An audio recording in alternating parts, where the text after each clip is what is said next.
Hello, you beautiful creatures. Today, as you've probably guessed from the title and thumbnail, I'm drawing the Vietnam veteran and zombie apocalypse survivor Bill from Left 4 Dead.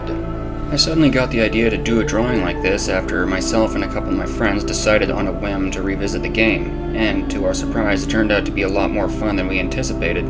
Left 4 Dead 2 has really stood the test of time, and even with all of our idiotic shenanigans, we all had a great time rediscovering what the game had to offer, which we have all up to this point taken completely for granted. I chose to draw Bill completely on a whim, for no special reason. He's not my favorite survivor, that would be a tie between Coach or Zoe, but with the exception of Nick, I like most of the survivors more or less the same. I wanted to draw Bill slouched down and lighting his iconic cigarette, kind of implying that he's just fought through a horde with what would appear to be a downed tank beneath him and the trademark four-fingered zombie hand jutting out from the bottom right corner. The setting and backdrop was inspired by the Blood Harvest campaign, which again was mostly chosen on a whim, but also the idea of drawing a forested countryside within the misty hours just before the dawn really appealed to me. Though the city levels of Left 4 Dead are usually some of the first things to come to mind when somebody thinks of the game, I much prefer to draw natural scenery over cityscapes.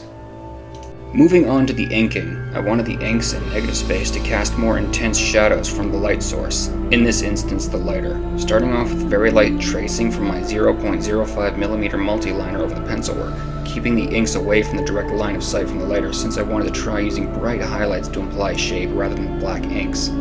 I followed up with a thicker point 35mm to bulk up the silhouette and for shading areas that I wanted to block out with negative space, leaving just a sliver of unblackened area at the edges to keep the silhouette distinct, which I'll fill in with highlights later. This ended up looking so good uncolored that I was almost sorry to start coloring it in, giving a very crisp comic book-like feel to it. But despite that, I still wanted to add color, so instead I'll tuck this technique away for future drawings.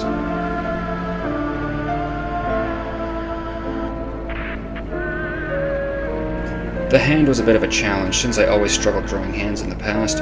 I kept the tendons sticking out by firmly inking in the divots between them to make them jut out more, making it appear more visceral and grotesque. For colors, I started off with the highlights using a bright shade of orange that would stand out, but also one that was not too saturated so I can more easily blend it in with the skin tones to make a more natural looking transition. Followed up with a pale, low-strength yellow and more desaturated and dusky skin tones that would look natural with the intended lighting, without drowning it out. Though the chosen highlight color isn't too bright, by using less concentrated colors it ends up looking more vibrant by comparison. Especially since I used primarily a low-strength violet for the shadows. For the coat, I primarily used yellow shade greens that would blend in with the orange highlights more effectively than if I was using a blue shade green. So long as you keep the pen strokes light, you can create an effective blend between two completely different colors. Shadows on the coat were done using a deep, high-strength greenish blue with dark, cool grays for added depth. Instead of using circular motions for blending, I prefer doing light strokes over top the edges, just enough to spread the inks without smearing. The shirt was done using a bright yellow for the highlights, then blended in with a paler, more red shade yellow with warm grays for the shadows.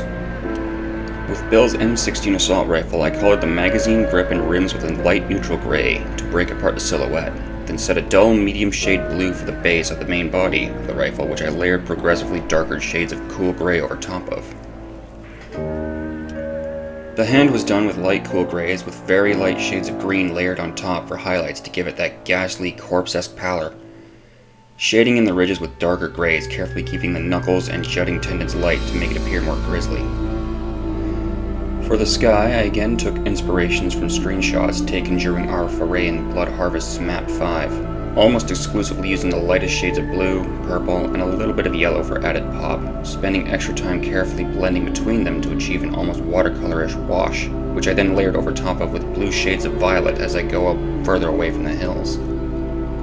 If you're wanting to try to color in a sky, I recommend avoiding using a uniform shade of one color, since doing so makes it appear less dynamic and interesting. Also, when layering, keep your hands loose and try to avoid straight lines. This makes blending easier, and your sky will look more natural and interesting as a result. For the final background, I started with vertical strokes of a light blue for the morning mist, which I layered with progressively darker shades of cool gray as I moved up the hills, making the very tops the darkest. As I was coloring in the areas around the lighter flame, I circled the flame with a light yellow, then blended it in with the cool grays I was using for the background to emphasize the light source.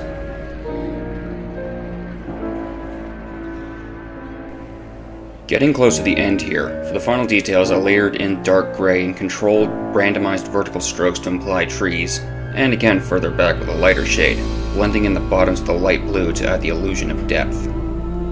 Final details with colored pencils, adding in minor highlights to contrast with darker areas, and a little bit of blending in with the skies. With that, I call this one as good as it's going to get. Thanks for watching. Let me know if you have any feedback, and I hope to see you again.